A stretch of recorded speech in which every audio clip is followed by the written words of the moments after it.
ओम नमो भगवते वासुदेवाय नमः। आप सभी का दिन शुभ और मंगलमय हो। भगवान श्री कृष्ण और राधा रानी की कृपा आप सभी भक्तजनों पर बनी रहे।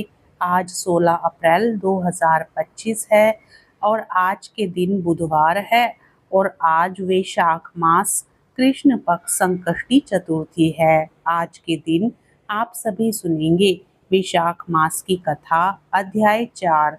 मित्रों, कथा को पूर्ण श्रद्धा भाव और प्रसन्न मन से पूरा सुने, बीच में अधूरा ना छोड़े।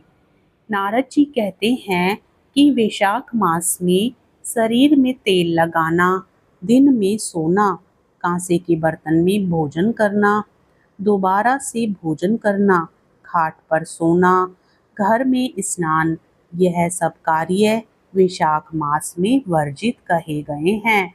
वैशाख मास में दोपहर के समय थके हुए ब्राह्मण के पैर दबाना सब व्रतों में सबसे उत्तम व्रत माना गया है। जो भी कोई मनुष्य दोपहर में आए हुए थके ब्राह्मण को सुंदर आसन देकर उसके पैर दबाता है, वह सब बंधनों से मुक्त हो जाता है तथा गंगा आदि सब तीर्थों के स्नान का फल पाता है। मनुष्य रोगहीन और मोटा ताजा होकर भी यदि वह वैशाख मास में स्नान नहीं करता, स्नान ना करने से चंडाल योनि को प्राप्त होता है।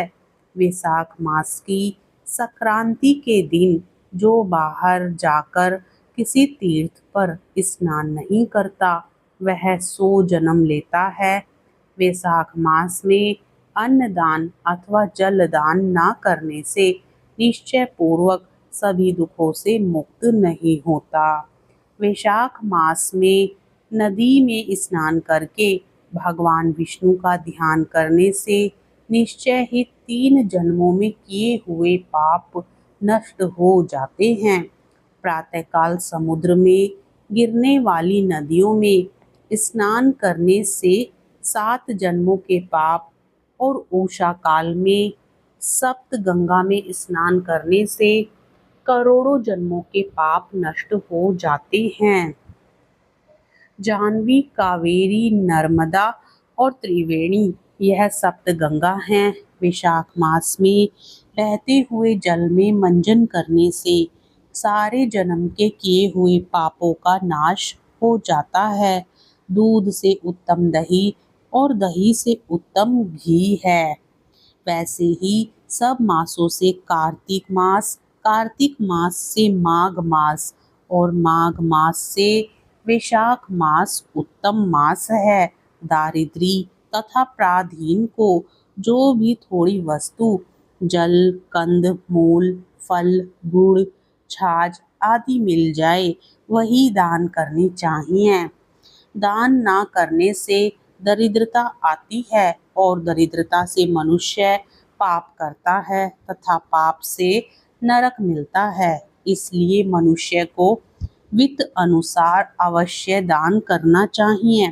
वैशाख मास के देवता विष्णु हैं। इस कारण इस मास में क्या हुआ, जप, दान, यज्ञ और तप अधिक फल देने वाले हैं। इस मंत्र से भगवान की इस प्रकार प्रार्थना करनी चाहिए। हे भगवान, मैं वैशाख मास की संक्रांति में स्नान करने की कामना करता हूँ, कृपया इसको पूर्ण करें तथा हे मधुसूदन, मैं स्नान करके आपको अर्घ्य देता हूँ, आप इसे ग्रहण करें। गंगा आदि सब तीर्थ मेरे अर्घ्य को ग्रहण करके मुझ पर प्रसन्न हो। आप समदर्शी पापियों पर भी कृपा करने वाले मेरे अर्घ्य को ग्रहण करें और यथोचित फल दें। इस प्रकार अर्घ्य देकर स्नान करके वस्त्र पहन अपना नित्य नियम करें और वैशाख में उत्पन्न होने वाले फलों से भगवान का पूजन कर तथा वैशाख की कथा सुने। ऐसा करने से इससे करोड़ों जन्मों के पापों का नाश हो जाता है। जो भी कोई मनुष्य तुलसी दही से भगवान का पूजन करता है, वह सार्वभौम राजा होकर अनेक जन्मों में विविध सुखों को भोगता है और फिर अपने में कितने ही कुलों के साथ विष्णु की सायुज्य मुक्ति को पाता है। प्रेम से बोलिए श्री हरि विष्णु भगवान की जय। श्री कृष्ण भगवान की जय। राधा रानी की जय। हम आशा करते हैं आपको वैशाख मास स्नान के चौथे दिन की कथा अच्छी लगी होगी।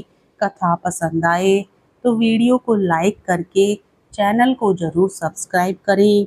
कमेंट बॉक्स में राधा रानी की जय, भगवान श्री कृष्ण की जय अवश्य लिखें। राधे राधे। जय श्री कृष्णा।